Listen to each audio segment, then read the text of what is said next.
Hi, I'm Paul McGUIRE, and we're going to talk about the ISIS threat to America. I was writing an article on the coming ISIS attack on America, and as I was finishing it and ready to post it on the internet, the news story broke about the ISIS video threatening a major terrorist attack on the United States of America that would exceed the 9/11 event.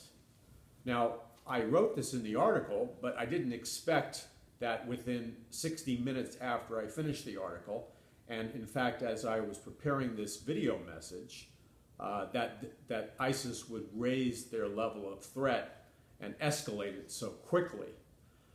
This is a very serious thing, the threat towards the United States of America, because we have the potential of terrorist attacks inside the United States of America, nukes in American cities, weapons of mass destruction, EMP attacks, or even if we have shopping mall attacks or school attacks or any place the public is gathered, any of these attacks have the potential of crashing our economy.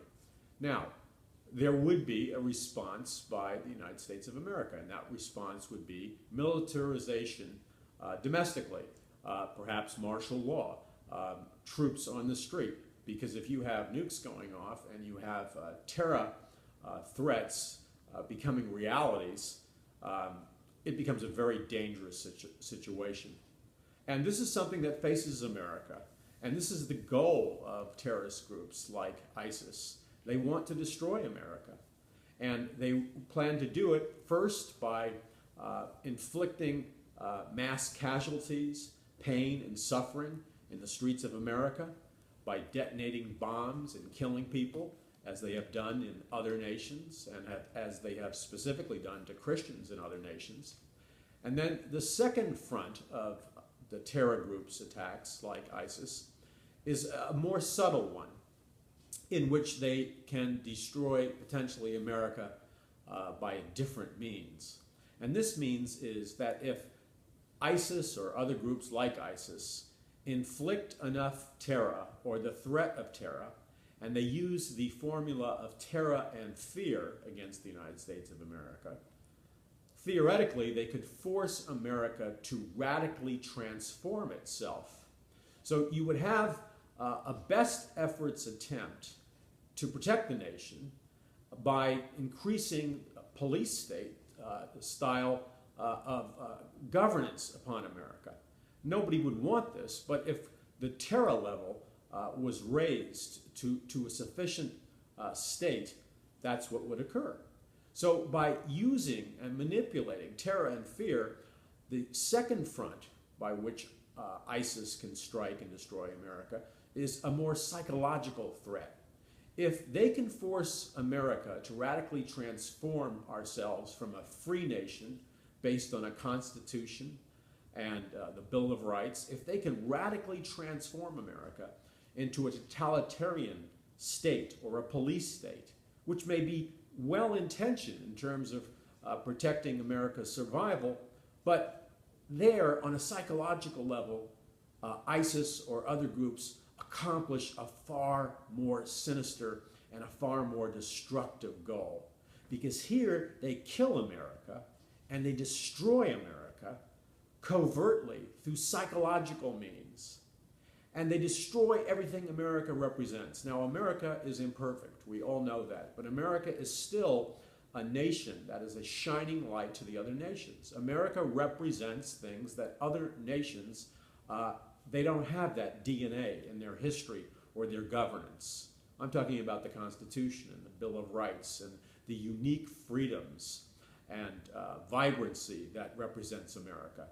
ISIS hates that, because ISIS is a religion based on death and killing. It's about beheading. It's about jihad. It's about killing the infidels. It's about slaughtering your enemies. It's about blood. Now, you can say all you want about it in an attempt to defend it, but that's the measurable results of ISIS. Just look at the video they produced threatening America that was just released. You see beheadings, you see the World Trade Centers coming down, you see bombs, you see destruction, you see military attacks by ISIS against the United States. So, This religion of death wants to destroy the life that America represents. And if they don't destroy us through military efforts, such as destructive acts, nukes and so on, they can destroy us psychologically. If they force us to transform into a full-blown Orwellian state in order to protect ourselves, they have killed America just as egregiously as if they had done it with bombs or weapons. Now, I talk about this dynamic in my new book, Mass Awakening. I talk about how mass events like Terra can lead to mass awakenings, mass transformations of nations. But mass awakenings can be either deadly and dark and evil, or mass awakenings can be things that are good. And I discuss this in the book, and this is an important dynamic to understand. Now, here we are, faced with a very serious threat. But the question that we need to ask ourselves as a nation is, what steps are we taking? What precautionary steps are we taking to protect America as we know it, to protect our freedoms and our liberties? Let us say we have to respond militarily. Let us say that the military have to have martial law in response to a nuke attack or whatever. Okay, so if that happens, what guarantee is there to the American people that our liberties and our freedoms and our constitutional form of government will be given back to us after the crisis is over? In other words, we have a crisis, we react to a crisis, we morph into a totalitarian regime in the theory that that is the best way to protect us, and a good argument could be made in terms of pure survival. In terms of pure survival, that may be the best way to protect us. But then when the crisis is over, will America come back? Because you see, if America doesn't come back, and America becomes Orwellian and totalitarian, then ISIS has killed America like a bullet through the heart. And then there is no more light shining to the nations. So my question is, especially to our elected representatives on both sides